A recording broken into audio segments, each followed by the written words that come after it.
नमस्ते। तो ये बहुत एक क्विक वीडियो है जो मुझे बनाना पड़ रहा है क्योंकि सिचुएशन उतनी ही अर्जेंट लग रही है। तो मैंने सोचा कि ये हमारी रिस्पॉन्सिबिलिटी है कि आके जो लोग बिलीव करते हैं डिवाइन पे, जो लोग बिलीव करते हैं हमारे शास्त्रों में, उनके लिए ये ज़रूर जो चीज़ है ये बताई जाए। और वो क्या चीज़ है, ध्यान से सुनो।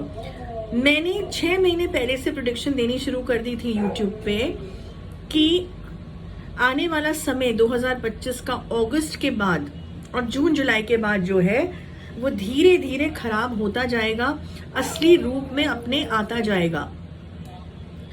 लेकिन क्योंकि उस समय कुछ ऐसा हो नहीं रहा था तो लोगों को लगा कि जैसे हमेशा कोई प्रेडिक्शन दी जाती है, छोटी मोटी चीजें हो गई होंगी।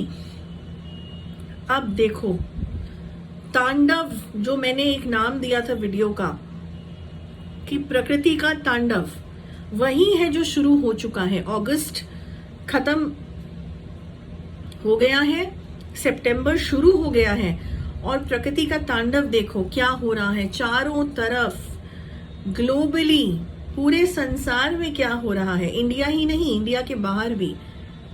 और इंडिया के तो क्या कहने हो रहे हैं। जो भी मैंने कहा था कि पहाड़ों के क्षेत्र में जो है ऐसा कुछ होगा कि पहाड़ ही नहीं रहेंगे, कुछ हिस्से से ऐसे साफ हो जाएंगे पहाड़ जिसका कभी नामो निशान ही नहीं पाया जाएगा। हिमाचल में देख लो क्या हो रहा है, उत्तराखंड में देख लो। और जल से हानि, जल से हानि जो मैंने कही थी, देख लो हर जगह जल में ही हो रहा है। पहाड़ों में तो बारिश रुक ही नहीं रही है। यहाँ तक कि दिल्ली, एनसीआर, मेट्रोपॉलिटन सिटीज में भी बारिश का और पानी का, जल का प्रकोप देख रहे हो। कभी भी अपनी लाइफ में इतना जल से हानि या इतना जल जो रुक ही नहीं रहा है कभी देखे थे? नहीं देखे थे ना। इसी को कहते हैं युग परिवर्तन होना। जब कोई चीज नष्ट होने वाली होती है उसके ये सारे संकेत हैं, और जब एक नई बिगनिंग होने वाली होती है उसकी तरफ ये इशारा है।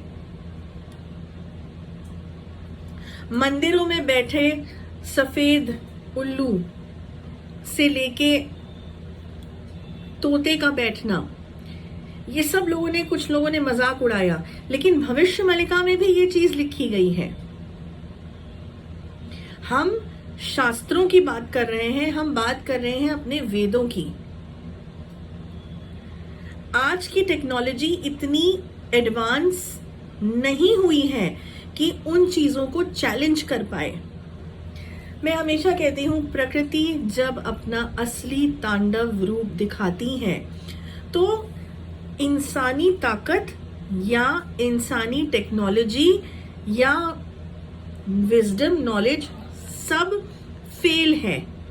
ये याद रखो, सब फेल है। ओके और वही एग्जैक्टली हो रहा है। ये जानवरों के साथ जितना अत्याचार हुआ है, चाहे वो डॉग्स हो, चाहे वो गौ माता हो, चाहे वो खच्चर हो जो वैष्णो देवी में जा रहे हैं, केदारनाथ जी में जा रहे हैं, चाहे वो बकरियां हो, चाहे वो जो मांसाहारी लोग हैं, जो जितने भी जानवर हैं, और जिस तरीके से गौ माता का कहते हैं ना शोषण हो रहा है, वो हम इमेजिन भी नहीं कर सकते। और हर जीव के अंदर से जो बेजुबान है, इसको तुम मानो या ना मानो उससे कोई फर्क नहीं पड़ेगा। जो असलियत है वो यही है। एक इतनी दर्द की वाइब्रेशन और फ्रीक्वेंसी जो निकल रही है वो कहाँ जा रही है? वो धरती के अंदर ही फ्रीक्वेंसीज जा रही हैं। और ये अर्थक्वेक्स, ये जल प्रलय, ये सब जो हो रहा है ना, ये सब उनकी वजह से हो रहा है।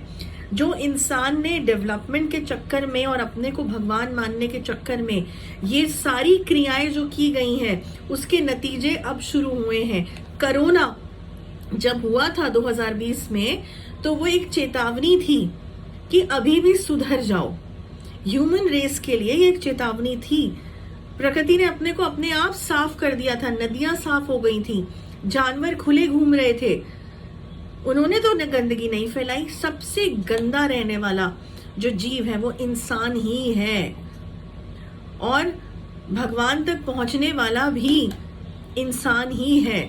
मनुष्य ही एक ऐसा जीव है जिसको ये जो योनि मिली है, जिससे वो भगवान को प्राप्त कर सकता है, और सबसे नीच जीव भी मनुष्य ही है। तो कोरोना में वो चेतावनी दी गई थी, लेकिन क्या किया, जैसे जैसे समय बीतता गया उस चीज को भूल गए, अपने वही रंगों में आ गए सब। तो अब क्या हुआ, अब कर लो, जो हिमाचल डिस्ट्रॉय हो रहा है, जो उत्तराखंड डिस्ट्रॉय हो रहा है, ये देव भूमि है। तो सोचो, जब देव भूमि, जो ऋषियों की भूमि है, जो देवताओं की भूमि है, ऊपर वाला क्या साइन दे रहा है कि जब इतनी ऊंचाई की भूमि, जो नॉर्थ में ऊपर विराजमान है ये देवभूमि, जब वहीं का इतना नाश हो रहा है, तो तुम जरा नीचे जरा मैप में आ जाओ इंडिया के या ग्लोबली, तो तुम्हारा क्या हश्र होगा जहां इतने पापी और जितने इतने पाप बस रहे हैं। अगर तुम खुश हो रहे हो कि अरे हम तो बचे हुए, कोई नहीं बचा हुआ। अभी चाहे दिल्ली हो, चाहे एनसीआर हो, चाहे मेट्रोपॉलिटन सिटीज हो, अगर देवभूमि का ये हाल हुआ है ना, तो यहाँ क्या हाल होगा, अनइमेजिनेबल है। जो नाम जाप में लोग हैं, जो प्रकृति को रिस्पेक्ट करते हैं, जो अपनी कुल देवी देवताओं को रिस्पेक्ट करते हैं, वो फिर भी बच जाएंगे। जिनके कुल देवी देवता रूठे हैं, जिनके पितृ रूठे हैं, या जिन्होंने अपने कर्म जानवरों के साथ, बेजुबानों के साथ तुमने गलत किया है, अब बचने का समय जा चुका है। और हमेशा ये नहीं होता है, ध्यान में रखना, कि तुम्हारी मौत हो तो ही तुम सजा की श्रेणी में आते हो। तुम्हें जिंदा रहते में अगर भूखा प्रकृति मार दे, तो वो भी एक सबसे बड़ा सजा है तुम्हारे लिए। तो जो अभी खाने की शॉर्टेज होने वाली है, जो अभी खेतों में जो अनाज कैसे उगेगा जब सब कुछ जल में हो रहा है, नहीं हो पाएगा ना। तो ये सब जो है ना, ये प्रकृति का ही खेल है। वो समय आ चुका है। अब ये तो हो गया ये बैकग्राउंड। अब अपने को थोड़ा बचाने के, अपने को थोड़ा प्रिकॉशन लेने के तरीके जो हैं वो इस प्रकार हैं कि अपनी सेविंग्स जो हैं बैंक्स की, उनको जरा बचा के रखना, फिजूल खर्च बंद कर देना, क्योंकि अभी जो रिसेशन आएगा, जो इकोनॉमिक क्राइसिस आएगा, वो अनइमेजिनेबल आएगा। जैसे अभी ये क्लाइमेटिक कंडीशंस अनइमेजिनेबल है ना, ऐसी वो भी अनइमेजिनेबल आएगा। जिसको बिलीव करना है वो करे, बाकी सब समझदार हैं यहाँ। तो हमारा फर्ज है कि एक बार हम इस चीज को आके दोबारा रिपीट कर दें कि अब तो सारे साइंस भी देख रहे हो, बेकार की इन्वेस्टमेंट्स, जहां तुम्हारा पैसा रुक जाए, अगर तो बैकअप है तुम्हारे पास तो जरूर करो इन्वेस्ट, लेकिन पहाड़ों के क्षेत्रों में अभी इन्वेस्टमेंट रुक जाओ, क्योंकि शायद वो पहाड़ ही नहीं बचेगा जहां तुम इन्वेस्टमेंट करने गए हो। सो बेहतरी इसी में है कि अपनी सेविंग्स को बचाएं। ये जरूर देखें कि अपने हाथ में जो तुम्हारा पैसा है वही तुम्हारे काम आएगा, फिजूल खर्च ना करें।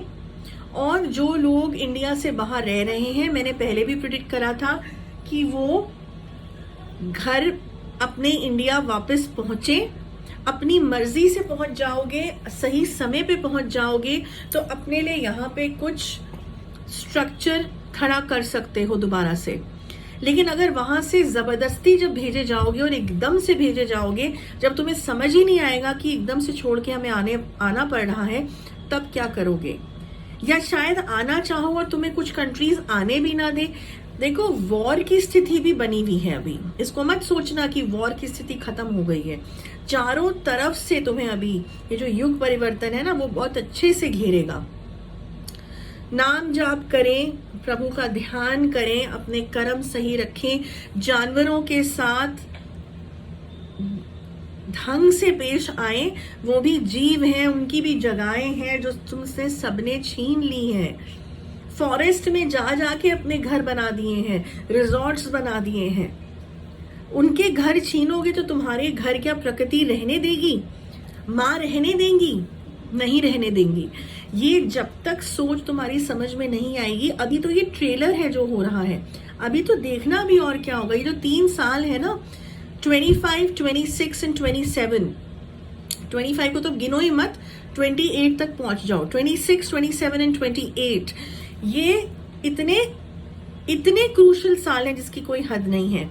और एक चीज बहुत ध्यान से सुनो, मैं दोबारा रिपीट कर रही हूं, ध्यान से सुनो, 2050 to 2080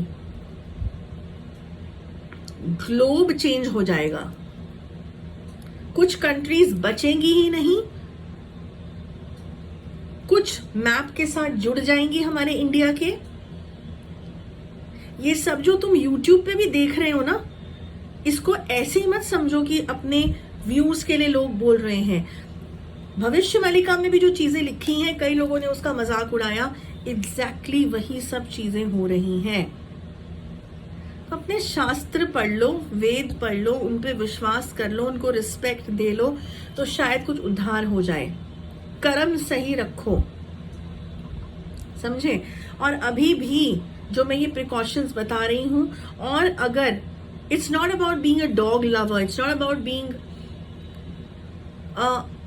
animal lover, it is about कि उनका हक जो तुम छीन रहे हो ना, जो अभी भी जो बाढ़ आ रही है, मैं अभी भी देख रही हूँ कुछ लोगों को, इस समय भी उनको पानी से निकलने नहीं दे रहे, अभी भी उनको डंडा मार रहे हैं, गायों को, भैंसों को, जानवरों को, अभी भी नहीं। तो तुमको लगता है कि फिर प्रकृति छोड़ेगी तुम्हें? अगर तुम्हें बाढ़ तुम्हारे सामने है और अभी भी वीडियोस कुछ ऐसे आ रहे हैं जिसमें जानवरों को उससे भी बाहर निकलने नहीं दे रहे, वो अपने आप कोशिश कर रहा है, तुम मदद नहीं कर रहे हो और तुम उसको लाठी मार रहे हो, कहां जाओगे?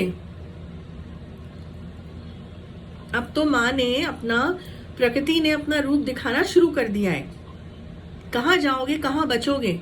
नहीं बचोगे, नहीं सुधरोगे तो नहीं बचोगे, ये बात ध्यान में रखना।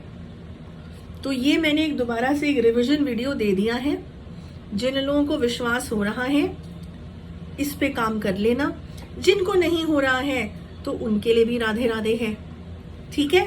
तो बस इतना ही। जय माँ काली, जय कृष्ण काली माँ, जय माँ कामाख्या एंड राधे राधे।